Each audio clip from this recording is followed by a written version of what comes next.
বন্ধুরা, জানি না রাতের ওয়েদার কিরকম লাগছে। তো বেরিয়ে পড়েছি বাড়ি থেকে। আপাতত পুরো রাস্তাঘাট ফাঁকা, সেরকম কোনো লোকজন নেই, শুধু রাস্তাঘাটে কয়েকটা কুকুর শুয়ে আছে।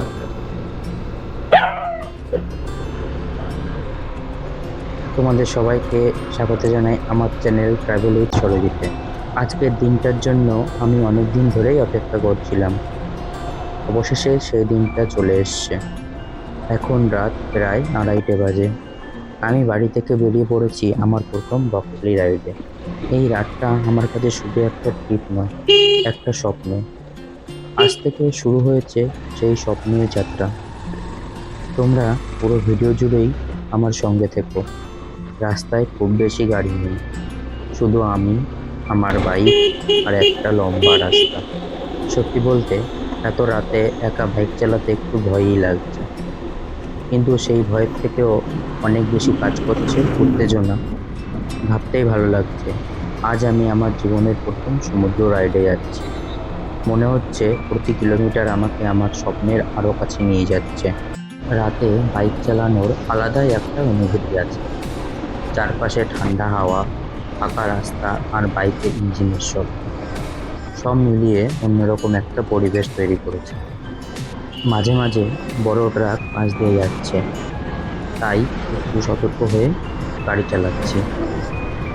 আমার একটাই লক্ষ্য, নিরাপদে কলকাতা পৌঁছানো, কারণ ওখান থেকেই আসল লং রাইড শুরু হবে। বন্ধুরা, দেখতে দেখতে নতুন ব্রিজের কাছে চলে এসেছি। এই ব্রিজটা একদম নতুন তৈরি হয়েছে, আর এই জায়গাটার রাস্তাটাও খুব সুন্দর। আর রাস্তার দু সাইডে এবং মিডিল দিয়ে রিফ্লেক্টর বসানো। রিফ্লেক্টরের পরে আলো পড়ার পরে সুন্দর যে লাগছে, জাস্ট তোমরা একটু দেখো। পুরো রাস্তাটাই যদি এইরকম হতো তাহলে গাড়ি চালিয়ে মজা এসে যেত। এখন ধীরে ধীরে রাস্তার চেহারা বদলাচ্ছে। আগের তুলনায় একটু বেশি গাড়ি দেখা যাচ্ছে। মনে হচ্ছে কলকাতা শহর আর খুব বেশি দূরে নেই। বকখালির নাম এত শুনেছি, আজ প্রথমবার নিজের চোখে দেখতে যাচ্ছি, তাই উত্তেজনাটা আরও বেড়ে যাচ্ছে। আশা করি আজকের পুরো জার্নিটা তোমাদেরও ভালো লাগবে। অবশেষে ঢুকে পড়লাম কলকাতায়। রাতের শহরের একটা আলাদাই সৌন্দর্য আছে। স্ট্রিট ল্যাম্পের আলোয় পুরো কলকাতা শহরই আলোকিত হয়ে থাকে। মনেই হয় না যে আপনি প্রায় শেষ রাত। রাতের বেলায় অন্যান্য গাড়ির তুলনায় লরির চাপটা একটু বেশিই থাকে।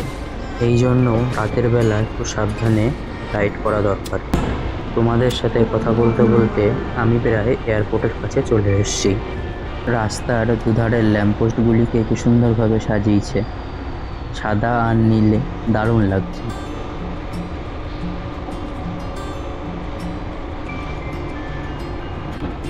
এয়ারপোর্টের এই কার্ভটা বন্ধুরা দারুণ লাগছে। রাস্তার ল্যাম্পপোস্টগুলো একদম সারি সারিভাবে লাইন দিয়ে দাঁড়িয়ে রয়েছে, আর এই সুন্দর রাস্তাটা বেঁকে বেঁকে সামনের দিকে এগিয়ে যাচ্ছে। এই সুন্দর ভিউটা দেখে তোমাদের কীরকম লাগছে অবশ্যই কমেন্ট করে আমাকে জানাও। আর যদি ভিডিওটা তোমাদের একটু ভালো লাগে তাহলে অবশ্যই ভিডিওটা সম্পূর্ণ দেখো আর একটা লাইক করে দিও। আর তোমরা জাস্ট এখন ভিউটা এনজয় করো। জীবনে প্রথমবার এমন একটা লং রাইডে বেরিয়ে যে ফিলটা আমার এখন হচ্ছে সেটা আমি ভাষায় প্রকাশ করতে পারবো না। দারুণ লাগছে। চলে এসেছি বন্ধুরা আমাদের সেই চেনা পরিচিত ফ্লাইওভারটার কাছে। যারা তোমরা আমার বাইক মডিফিকেশনের ভিডিওটা দেখেছো তারা জানতে পারবে যে এটা কোন ফ্লাইওভার। তো এই ফ্লাইওভারটার কাছে আসলেই আমার মনটা খুশিতে ভরে ওঠে, কারণ এই ফ্লাইওভারটা আমার খুব সুন্দর লাগে। কারণ এখান থেকে পুরো কলকাতা শহরের ভিউটা খুব ভালোভাবে পাওয়া যায়। চলো, অনেকক্ষণ ধরে গাড়ি চালাচ্ছি, জাস্ট সামান্য একটু রেস্ট নিয়ে এখানে দাঁড়াই এবং তোমাদের কলকাতা শহরের ভিউটা সম্পূর্ণ একটু তোমাদের দেখাই যে এই জায়গাটা দিয়ে কলকাতা শহরটা দেখতে কীরকম লাগে।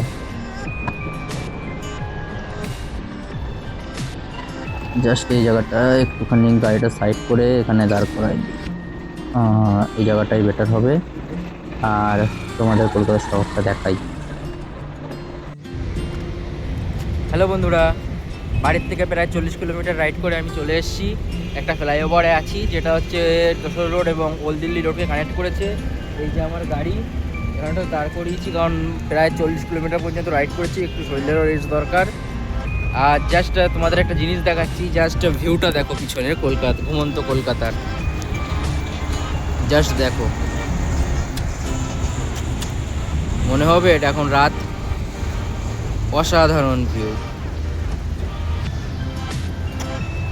এই যে সামনেই ওটা হচ্ছে এয়ারপোর্ট, দেখো একটা লাল লাল লাইট মতো জ্বলছে, ওটা আসলে একটা প্লেন সবেমাত্র ল্যান্ড হলো। আমি দেখলাম, তোমাদের দেখাতে পারলাম না, কিন্তু খুবই সুন্দর লাগলো। অসাধারণ ভিউ। জাস্ট ফ্লাইওভারটা দেখো, ফ্লাইওভারের লাইটগুলো দারুণ লাগছে। আর এই যে সামনে, আর এটা হচ্ছে আমার বাইক, এর নাম আপাতত আমি একে ব্ল্যাক প্যান্থার দিয়েছি। তোমরা শুধু জাস্ট বলো কিরাম লাগছে। এই যে আমার প্যাকিং, হেলমেট পুরো রেডি।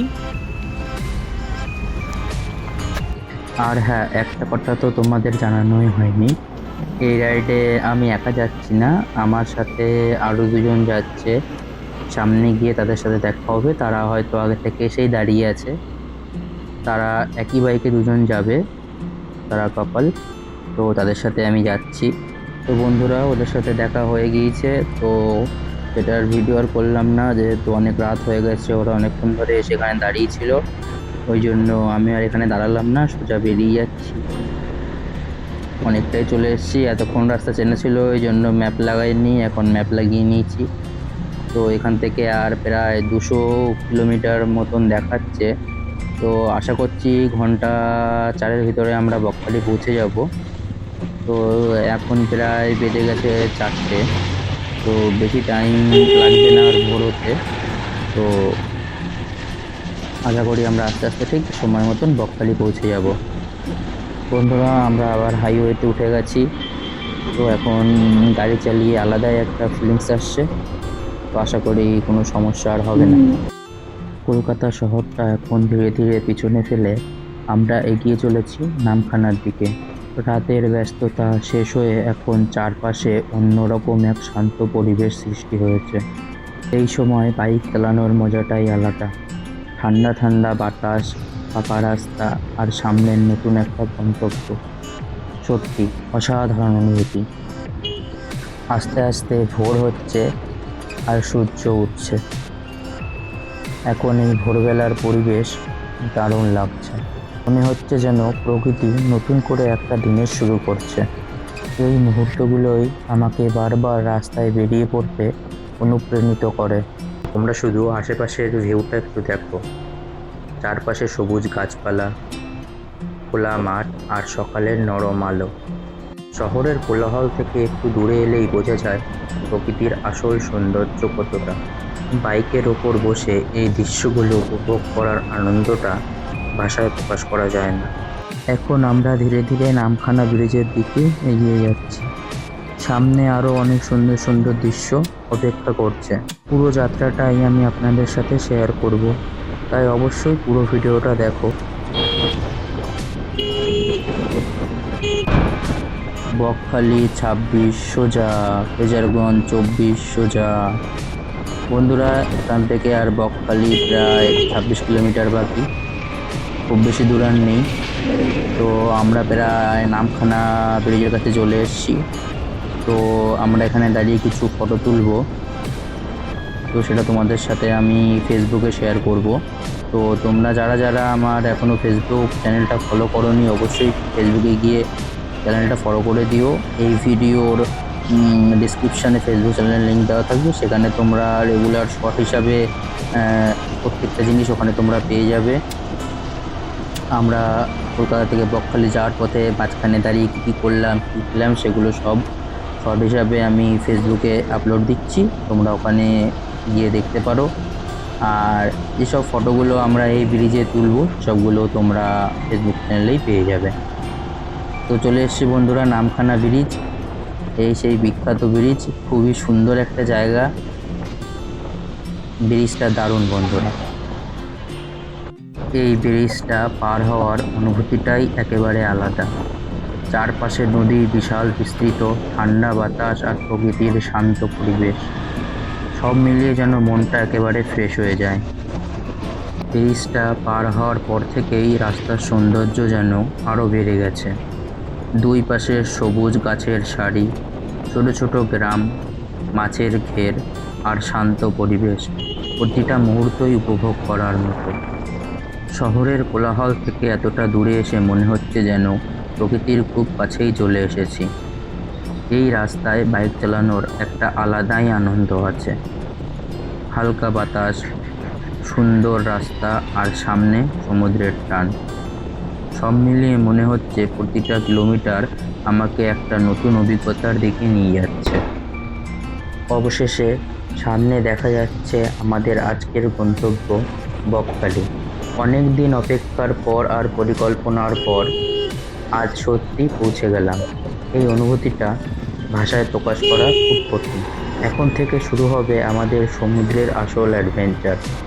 বকখালি সমুদ্র সৈকত, ঘোরাঘুরি, এছাড়াও সুন্দর সুন্দর লোকেশান, এখানে প্রচুর ঘোরার জায়গা আছে, সেগুলো ঘুরে ঘুরে আমরা দেখব। তো বন্ধুরা, আজকের ভিডিওটা এই পর্যন্তই। যদি এই যাত্রাটা আপনাদের ভালো লেগে থাকে তাহলে ভিডিওতে একটা লাইক করবেন, কমেন্ট করে জানাবেন আপনাদের সবচেয়ে ভালো লেগেছে কোন জায়গাটা। আর ট্র্যাভেল উইথ সরজিতের সঙ্গে এমন আরও সুন্দর সুন্দর বাইক ট্র্যাভেল ব্লগ দেখতে চাইলে অবশ্যই চ্যানেলটি সাবস্ক্রাইব করে পাশে থাকুন।